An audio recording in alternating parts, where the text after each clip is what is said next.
Hello friends, നമ്മൾ NIOS വിദ്യാർത്ഥികൾക്ക് വേണ്ടിയുള്ള 4ാമത്തെ വീഡിയോയാണ് ഇന്ന് നമ്മൾ ആരംഭിക്കുന്നത്. അതിൽ മുഖ്യമായ ഭാഗം സിറ്റിസൺ ആൻഡ് ഗവൺമെൻറ്, പൗരന്മാരും ഗവൺമെൻറ്റും. അതിൽ പറയുന്നത് it has also 3 wings, 3 organs. ഇതിന് 3 പ്രധാനപ്പെട്ട ഭാഗങ്ങളുണ്ട്. ഒന്ന് ലെജിസ്ലേച്ചർ, നിയമനിർമ്മാണം. രണ്ടാമതായിട്ട് എക്സിക്യൂട്ടീവ്, കാര്യനിർവഹണം. മൂന്നാമതായിട്ട് ജുഡീഷ്യറി, നീതി നിർവഹണ വിഭാഗം. ഇവയുടെ ചുമതലകൾ എന്തെല്ലാമാണ്? And it makes laws and rules and maintains the. ഇത് നിയമങ്ങൾ ഉണ്ടാക്കുകയും അതിനെ കാത്തു സൂക്ഷിക്കുകയും ചെയ്യുന്നു. അതുപോലെ തന്നെ it also maintain peace and order of the country. ഇത് രാജ്യത്തെ ക്രമസമാധാന നില ഭദ്രമാക്കുന്നു. It also tries to ensure the territorial integrity of the country and unity of the country. രാജ്യത്തെ ഐക്യത കാത്തു സൂക്ഷിക്കുന്നു. And it also resolve the clashes of interest. അതായത് കലാപങ്ങൾക്ക് ഉള്ള പരിഹാരങ്ങൾ കണ്ടെത്തുന്നു. ഇത്രയുമാണ് ലെജിസ്ലേച്ചർ, എക്സിക്യൂട്ടീവ്, ജുഡീഷ്യറി എന്ന് പറയുന്ന 3 വിഭാഗങ്ങൾക്കുള്ള മുഖ്യമായ ചുമതലകൾ. ഇനി അടുത്തത് എന്തെല്ലാമാണ്? The state recognise certain rights to the individual or citizen. State വ്യക്തികൾക്കെല്ലാം തന്നെ പ്രത്യേകമായിട്ടുള്ള അവകാശങ്ങൾ നൽകുന്നുണ്ട്. Then state also expect certain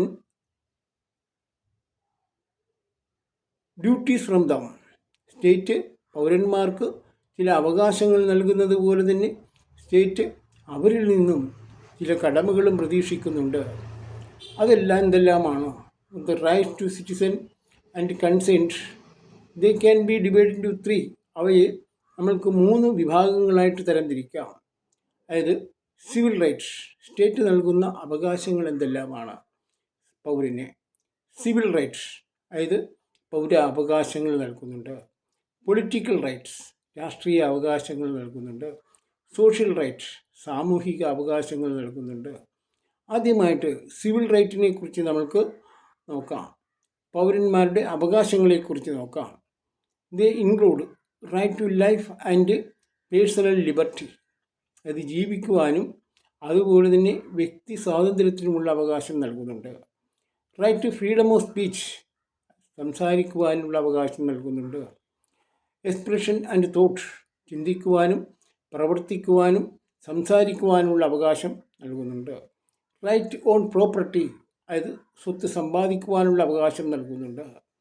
right to enter the contract, ഉടമ്പടിയിൽ ചേരുന്നതിനുള്ള അവകാശം നമുക്ക് നൽകുന്നുണ്ട്. Right equality before law and equal protection from by law. നിയമത്തിനാൽ എല്ലാവർക്കും തുല്യത നൽകുകയും അതുപോലെ തന്നെ എല്ലാവർക്കും തുല്യ അവകാശങ്ങൾ നൽകുകയും ചെയ്യുന്നുണ്ട്. സിവിൽ റൈറ്റ്സിൽ ഉൾപ്പെടുന്ന വിഷയങ്ങൾ ഇത്രയുമാണ്. അതുപോലെ തന്നെ പൊളിറ്റിക്കൽ റൈറ്റ്സിൽ പറയുന്ന എന്തെല്ലാമാണ്?